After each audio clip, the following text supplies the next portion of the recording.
안녕하세요. 한글놀이 프로젝트 마지막 시간 한글 치즈책 만들기입니다. 한글 치즈책은 아코디언 변형으로 가위 없이 간단하게 만들 수 있고 또 본문을 펼치면 한눈에 내용이 보이는 특징이 있습니다. 여기 3장의 종이가 있죠. 그 중에 사람이 그려져 있는 이 종이를 자세히 보시기 바랍니다. 이 안에 자음이 숨어 있거든요. 한번 찾아보시겠어요? 자, 어떤 자음이 숨어 있는지 종이를 점선대로 접어보도록 하겠습니다. 우선 점선을 따라 모두 접었다가 펼쳐주세요.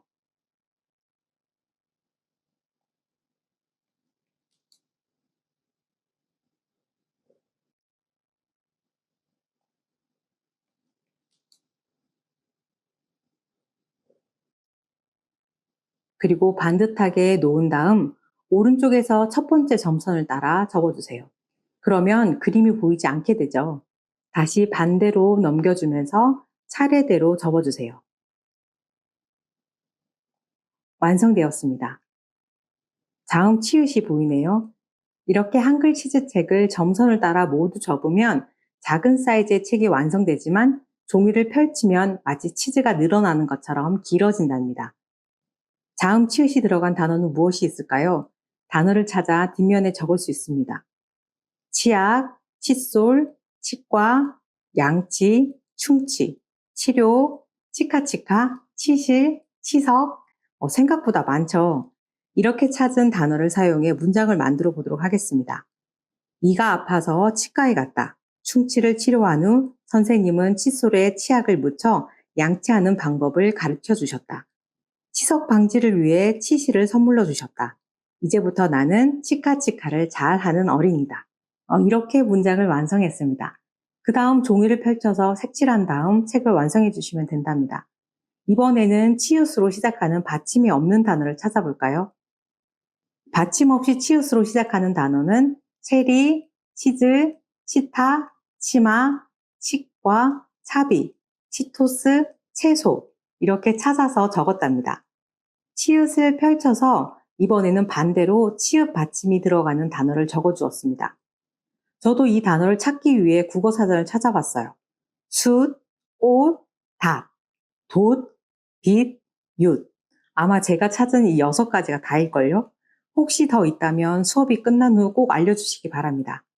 자, 이렇게 자음 치읓이 들어간 단어를 누가 더 많이 찾았는지 게임을 한 후 책을 완성하면 된답니다. 이번에는 괄호 모양이 위, 아래, 그리고 양옆으로 있는 모양을 접어보도록 하겠습니다. 어떤 자음이 완성될까요? 좀 전과 같은 방식으로 점선을 따라 모두 접었다가 펼쳐주세요.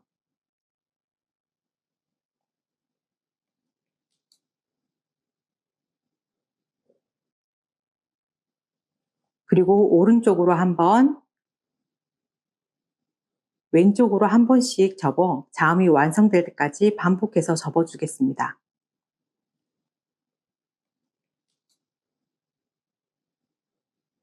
자음 이응이 완성되었네요. 이응의 자음은 어떤 방향을 돌려도 그대로 이응의 모양이 나옵니다.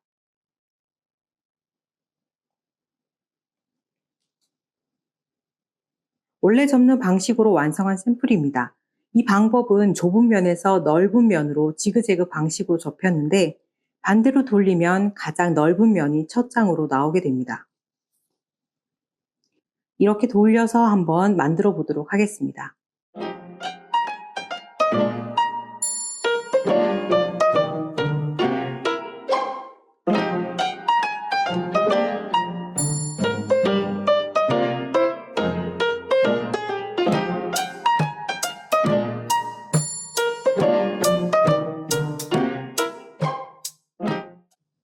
완성되었습니다. 이제 두 그림을 비교해서 보면 첫 번째 그림은 가장 좁은 면에 숫자 이응을 그리고 연결해서 용과 양을 그렸다면 안경을 그린 이 그림은 첫 장부터 넓은 면을 활용했다는 것을 알 수 있습니다. 이번에는 가로 방향으로 돌려 이응으로 원숭이와 양과 강아지를 그렸습니다.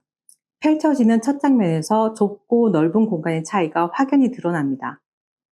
이처럼 한글 치즈책을 그림으로 표현할 때는 내 책이 어느 방향으로 펼쳐질지 미리 계획하고 구성하는 것이 매우 중요합니다. 방향에 따라 이미지의 전달이 달라지기 때문에 처음부터 끝까지 의도적으로 흐름을 설계해야 하는 것이죠. 자음을 이용해 여러 단어를 찾아보고 그중 한 가지를 골라 그림으로 표현한 후에는 짧은 문장 만들기로 연결해 보세요. 원숭이가 우당탕 웃으며 인사해요. 처음에는 이렇게 짧은 문장으로 적어줍니다. 그리고 이 문장에서 의성어나 의태어를 추가해 문장을 늘려보는 거예요. 원숭이가 우히히히 웃으며 안녕 하고 인사해요. 이렇게 소리를 흉내내는 의성어와 따옴표를 사용해 전달하게 되면 더 구체적으로 독자에게 생생하게 전달할 수 있게 되는 것입니다. 이 과정을 반복하게 되면 글을 읽는 동안 장면이 머릿속에 그려지기 때문에 오래 기억할 수 있게 되는 것입니다. 자, 그럼 남아있는 모형 니을도 준비해서 자음이 보이도록 접어보도록 하겠습니다.